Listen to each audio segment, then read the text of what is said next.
was supposed to be just another ordinary day for David, Sarah, and Linda.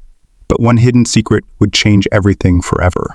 For years, David had believed he knew everything about his wife, Sarah, and her best friend, Linda. They'd always been close, sharing almost everything in their lives. But what David didn't know was that they were sharing more than just friendship.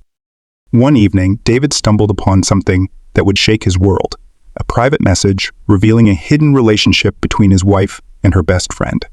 Confusion turned to shock, and shock quickly turned into anger. The betrayal was too much for David to handle. He felt like his entire life had been built on lies, and he couldn't control the rage building inside him. In a moment of fury, David confronted Sarah and Linda about their secret. The argument quickly escalated, and before anyone could stop it, tragedy struck.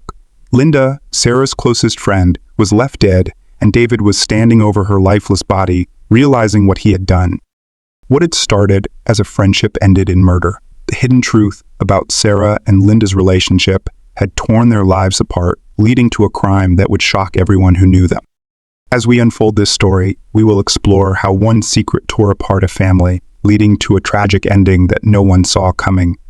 David's actions left a mark that can never be erased, and the search for justice would soon begin. David had always trusted his wife, Sarah.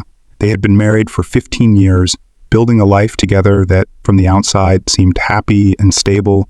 He worked long hours to provide for their family, while Sarah focused on their home and their social life. David knew that Sarah was close to her best friend, Linda. The two women had been inseparable since their teenage years, sharing everything from secrets to life's biggest moments. It wasn't uncommon for Sarah to spend hours on the phone with Linda, or for the two of them to go out together. David never questioned their relationship, not until he saw something he could never have imagined. One evening, David came home from work earlier than usual. Sarah wasn't expecting him, so when he walked into their bedroom, he was surprised to see her phone on the bed, left unlocked. David never had any reason to check her phone, but something made him pause. He picked it up and scrolled through her messages, stopping when he saw a conversation between Sarah and Linda that sent a shock through his entire body. The messages revealed a secret relationship between Sarah and Linda. They had been more than just friends. Their words were filled with emotion, intimacy, and a connection that David had never suspected. His heart raced as he read each line, feeling as though his world was crumbling around him. The woman he had loved for so many years had been hiding something huge, and it was with her best friend. David's shock quickly turned into anger. He couldn't believe that Sarah had been keeping this from him, and he felt betrayed not only by his wife, but also by Linda, someone he had always trusted. He felt humiliated, like the life he thought he had was a lie. That night, David couldn't sleep. His mind was filled with rage and confusion. How could Sarah do this to him? And how could Linda, someone who had been in their lives for so long, betray him this way? The next morning, David confronted Sarah. He didn't plan his words carefully. His anger boiled over as he demanded answers. Sarah tried to explain, but David couldn't hear anything she was saying.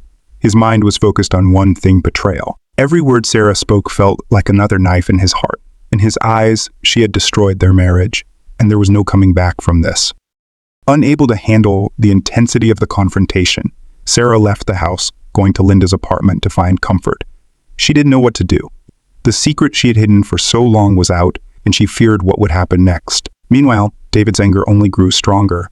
The betrayal consumed him, and he became obsessed with the idea that Sarah and Linda had stolen something from him, something he couldn't get back.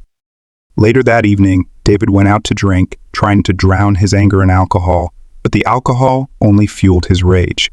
He drove to Linda's apartment, determined to confront her.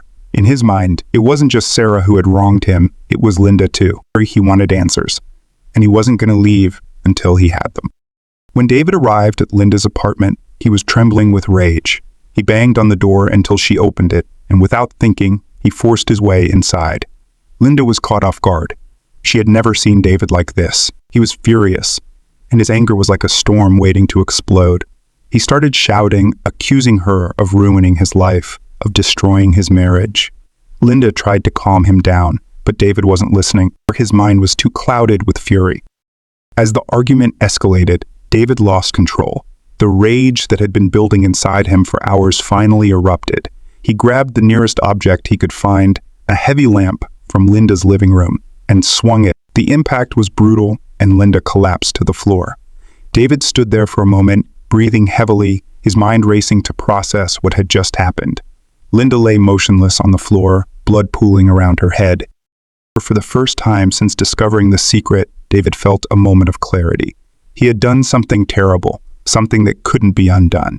The anger that had consumed him for hours suddenly disappeared, replaced by a cold realization of the consequences of his act. He stared at Linda's lifeless body, his hands trembling as he realized the magnitude of what he had done. David's mind raced as he stood there, frozen in place. He had killed Linda. There was no going back. The betrayal that had pushed him to this point no longer seemed important. All that mattered now was that he had taken a life, and there was no way to change that. The world he thought had betrayed him had now been shattered by his own hands. As the shock of what he had done set in, David knew he had to leave. He couldn't face what he had done, and he didn't know what to do next. His mind was spinning as he stumbled out of Linda's apartment, leaving her lifeless body behind. He got into his car and drove away, unsure of where he was going, but knowing that nothing would ever be the same again. The next day, Sarah, unaware of what had happened, tried to reach Linda, but got no response. She decided to visit her apartment, hoping to talk things through with her best friend. When Sarah arrived, she found the door slightly open. As she stepped inside, the sight that greeted her was one she would never forget. Linda was dead, and the apartment was a scene of chaos. The shock and horror of seeing her best friend's lifeless body on the floor left Sarah reeling. She called the police, her voice barely able to form the words. When the police arrived at Linda's apartment, the scene they found was devastating.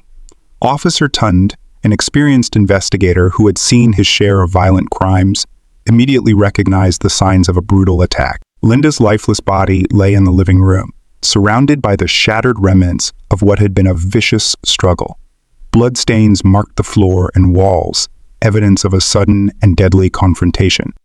Sarah was standing in the doorway, pale and shaking, unable to process what she had just witnessed. Her best friend was dead, and she couldn't believe that it was real. Officer Tund quickly assessed the situation and directed his team to secure the area. As they began collecting evidence, the reality of the crime started to unfold. Linda had been struck multiple times with a heavy object, most likely the lamp that was now lying next to her body. It was clear that this was no accident. Someone had attacked Linda in a fit of rage, and that someone was most likely David. While the forensic team began gathering evidence, Officer Tund spoke to Sarah, who was still in shock. She tried to explain what had happened, but her mind was racing and the words came out disjointed. She had come to check on Linda after not hearing from her, only to find the door slightly open and her best friend dead. Sarah couldn't imagine why anyone would do this, but deep down, she feared she knew the answer. As Officer Tunde listened, he noted the tension in Sarah's voice whenever she mentioned her husband. It was clear that something had gone terribly wrong in their marriage, and now it had ended in violence. Tunde asked Sarah if David had been in contact with Linda recently, and though she hesitated, Sarah admitted that the relationship between her and Linda had been a secret. She explained that David had found out, and ever since, his behavior had become erratic. This revelation was key. Officer Tunde now had a motive. David had discovered the secret relationship between his wife and her best friend, and his anger had spiraled out of control. As the pieces of the puzzle started to come together, Tunde realized that David's jealousy and rage had likely led to the murder, but he still needed to find David. He was now the prime suspect in Linda's death, and it was crucial to bring him in for questioning before he could disappear. The police put out a search alert for David's car, hoping to track him down. Meanwhile, the investigation at Linda's apartment continued. The forensic team gathered fingerprints, analyzed the blood spatter, and examined the weapon that had been used in the attack. Everything pointed to a crime of passion. David's sudden discovery of the affair had driven him to commit a violent, impulsive act.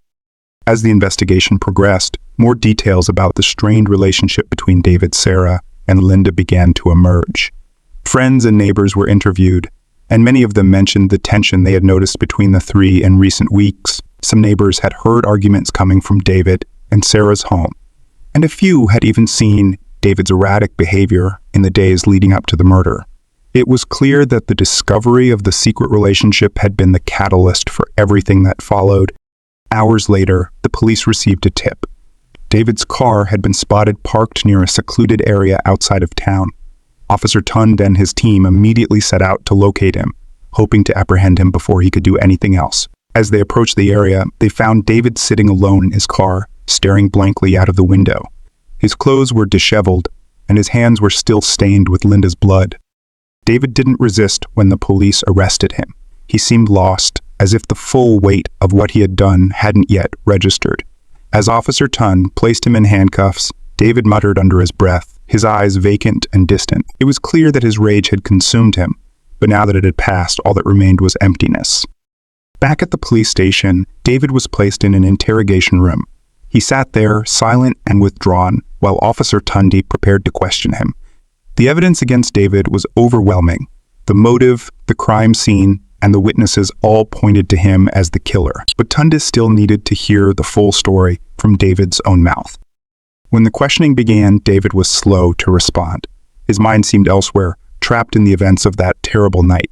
But eventually, he started to talk. He described the moment he found the messages between Sarah and Linda. How his anger had built over the hours and how he had driven to Linda's apartment, desperate for answers. He spoke about the argument, about how he had lost control, and about the moment he picked up the lamp and struck her. David's confession confirmed everything that Officer Tund had suspected. It had been a crime driven by jealousy and betrayal. David had felt humiliated and angry, and in his rage, he had taken Linda's life. But now, as he sat in the interrogation room, the reality of his actions was sinking in. He had destroyed not only Linda's life, but also his own. The life he had known with Sarah was over, and nothing could undo what he had done. As the interview came to an end, Officer Tundle left the room, leaving David alone with his thoughts.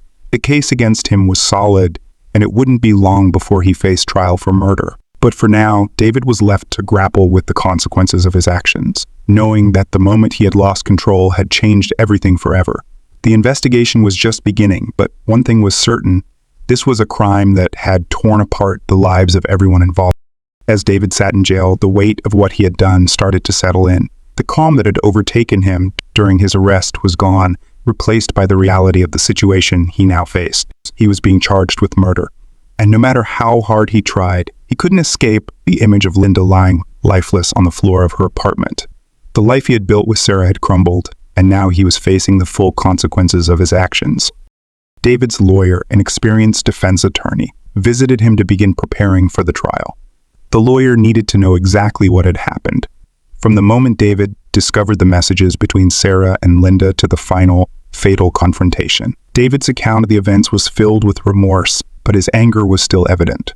He described the betrayal he felt, how he had been blindsided by the discovery of Sarah's secret relationship, and how that betrayal had driven him to confront Linda. The lawyer listened carefully, knowing that while David's emotions were understandable, they wouldn't be enough to justify what he had done in the eyes of the law. See, the prosecution, led by a determined district attorney, was building a strong case against David.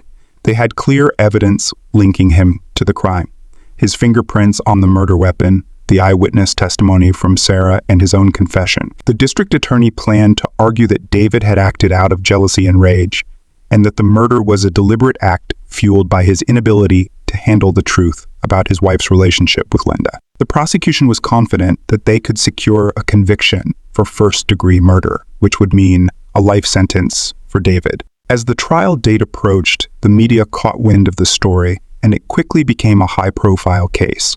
The public was captivated by the details: David's discovery of the secret relationship, the violent confrontation that followed, and the tragic death of Linda. Reporters covered every development, speculating about how the trial would unfold and what kind of sentence David might face. The attention added more pressure to both the defense and the prosecution, as the trial became not just about justice for Linda, but a public spectacle that drew the interest of the entire community. The day of the trial arrived, and the courtroom was packed with people eager to hear the full story. The prosecution wasted no time laying out their case.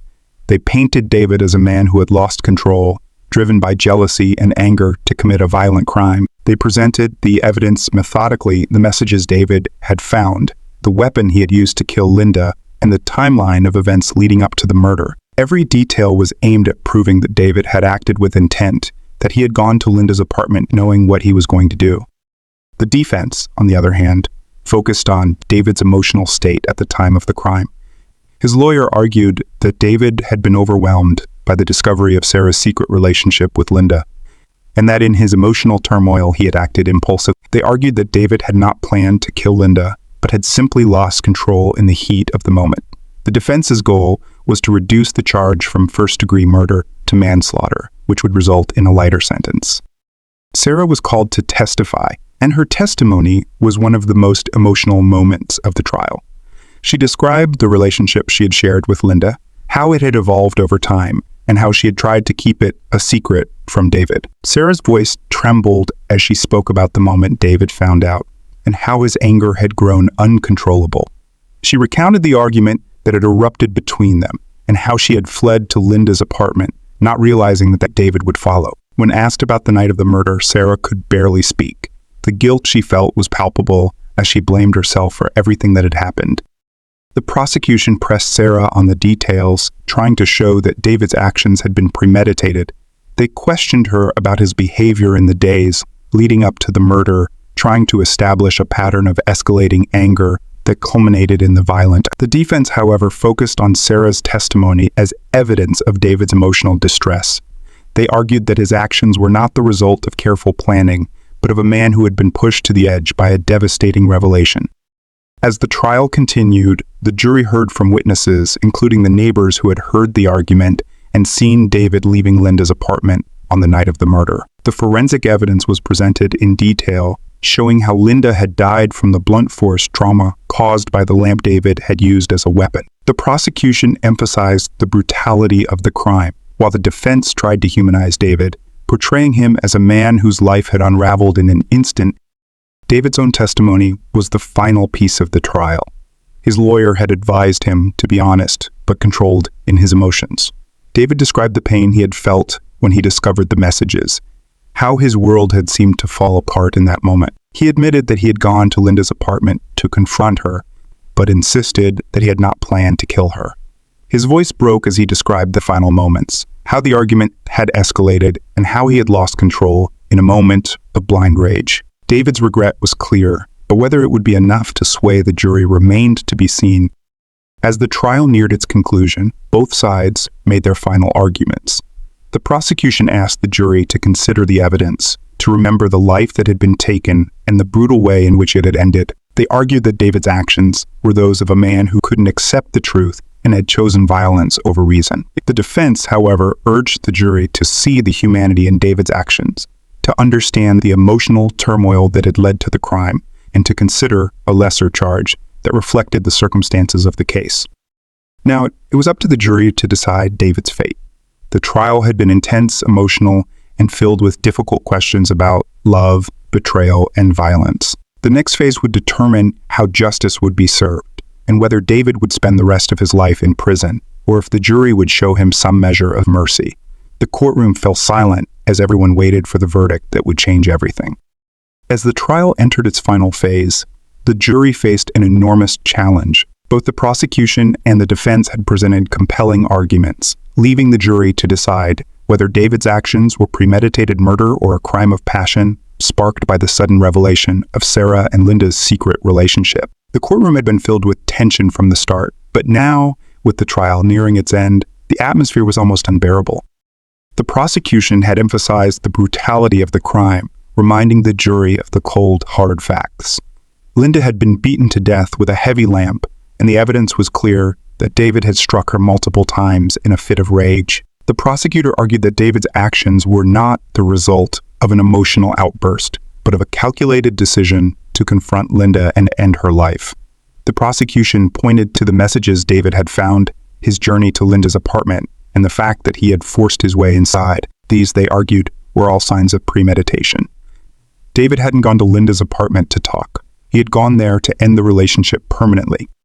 On the other hand, the defense had worked tirelessly to present David as a man who had been pushed to the breaking point. His lawyer argued that David had been devastated by the discovery of the relationship between his wife and her best friend. He had acted in a moment of blind rage, unable to control his emotions after feeling betrayed by the two people he had trusted the most. The defense tried to paint a picture of a man who had lost everything in an instant, driven by the overwhelming pain of betrayal rather than a cold, calculated desire to kill. David himself had sat through the trial mostly in silence, listening as his fate was debated by lawyers and witnesses. His confession had already sealed much of his fate, but the defense had managed to shift the conversation from whether he had killed Linda to why. The difference between first-degree murder and manslaughter hinged on his intent. Was this a planned act, or had David acted impulsively? As the jury was sent to deliberate, both sides of the courtroom waited anxiously.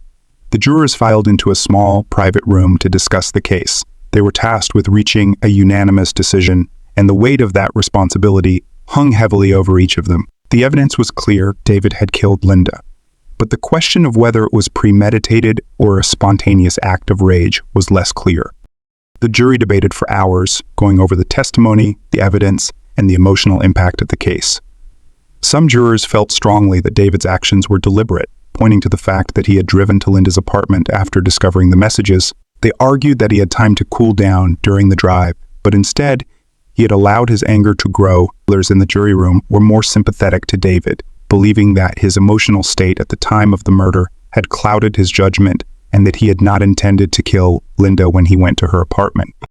The deliberation stretched late into the evening, with no clear consensus emerging. As the hours passed, the jurors began to feel the pressure of the decision they had to make. They knew that their verdict would determine the rest of David's life, whether he would spend decades in prison or receive a lighter sentence for a crime of passion. Back in the courtroom, Sarah sat quietly, waiting for the jury's decision. Her face was pale, and her eyes were filled with regret. She had lost both her best friend and her husband in the span of a single night, and now she was left to pick up the pieces of her shattered life. No matter what the jury decided, nothing would ever be the same for her. The secret she had kept from David had led to a tragedy that no one could have foreseen, and she would have to live with the consequences for the rest of her life. David, too, sat in silence, his mind racing as he waited for the jury to return. He had confessed to the crime, but now his fate was out of his hands. He could only hope that the jury would see him as the defense had painted him, a man who had lost control in a moment of intense emotion, not a cold-blooded killer. When the jury finally returned to the courtroom, the tension was palpable. The foreperson stood to deliver the verdict, and the entire room held its breath. The judge asked the jury if they had reached a unanimous decision. The foreperson nodded, and with that simple gesture, the future of David's life was about to be revealed. Guilty of manslaughter, the jury had decided that while David's actions had resulted in the death of Linda, they did not believe he had planned the murder in advance. His crime was one of passion, fueled by the intense emotions of betrayal and anger. This verdict carried a lighter sentence than a conviction for first-degree murder, but it was still a serious charge that would send David to prison for many years. As the courtroom reacted to the verdict, David sat in silence, absorbing the news. He would spend years behind bars, but he had avoided the possibility of life in prison. It was a small comfort, but one that he held on to as he was led away in handcuffs. The sentence would be determined in the coming days, but for now, David's fate was sealed. The tragedy of that night had destroyed lives, Linda's, Sarah's, and David's. The courtroom emptied as the trial came to an end, leaving behind only the echoes of a crime that had torn apart a family and left a lasting scar on everyone involved. Though the legal process was over, the emotional fallout from the events of that night would linger for years to come. The trial had ended, but for those who had lived through it, the pain and loss were just beginning. David's actions, driven by anger and betrayal, had led to a crime that would never be forgotten. Now all that was left was the long road ahead as those involved tried to rebuild their lives in the shadow of a terrible tragedy. With the jury having returned a verdict of manslaughter, David's fate was no longer in question, but the final step was yet to come. His sentencing. The courtroom, which had been filled with so much tension and emotion throughout the trial, now felt even heavier as everyone waited to hear how many years David would spend behind bars for the crime he had committed. Linda's family had hoped for a harsher conviction, but the manslaughter verdict left them with only the sentencing to bring any sense of closure. The judge began the sentencing hearing by reviewing the case. It was clear from the start that while David had taken a life, there was no evidence that his actions had been premeditated. The discovery of Sarah and Linda's relationship had been a deep shock to him, and the judge acknowledged that his emotions had clouded his judgment that night. However, the court also recognized that no amount of emotional distress could justify the brutal killing of an innocent person. David sat silently as the judge recounted the events leading up to Linda's death. He'd already heard all of this before, but hearing it from the judge made it seem more real, more final. He knew that no sentence could ever undo what he had done, but the weight of the coming years in prison felt like the last nail in the coffin of the life he had known. Linda's family was present, listening intently as the judge spoke about the impact of her death.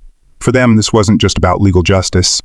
It was about the devastating loss of someone they loved. Linda's sister had provided a victim impact statement describing how Linda had been a bright, kind, and loving person whose life had been cut short because of David's inability to control his rage. The pain they felt was unimaginable, and the sentencing would only provide a small measure of justice for the family. As the sentencing continued, David's lawyer spoke on his behalf. He didn't try to excuse David's actions, but asked the court to consider the emotional state David had been in when he committed the crime. The lawyer emphasized that David had no prior history of violence and had acted out of a momentary loss of control. He urged the judge to consider a sentence that would allow David the opportunity for rehabilitation, arguing that a long sentence wouldn't bring Linda back, but would only prolong the pain for everyone involved. The judge took all of this into account as they prepared to deliver the sentence. Finally, after what felt like an eternity to everyone in the courtroom, the judge announced the sentence. David was to serve 20 years in prison with the possibility of parole after 15 years. The sentence was a significant one, but it reflected the court's belief that David's crime, though driven by emotion, was still a serious act of violence that required punishment. David listened quietly, accepting the sentence with the same numbness that had taken over him since his arrest. He knew that his life would never be the same, and the years ahead would be filled with regret and reflection. He was led out of the courtroom in handcuffs, his future now confined to the walls of a prison cell.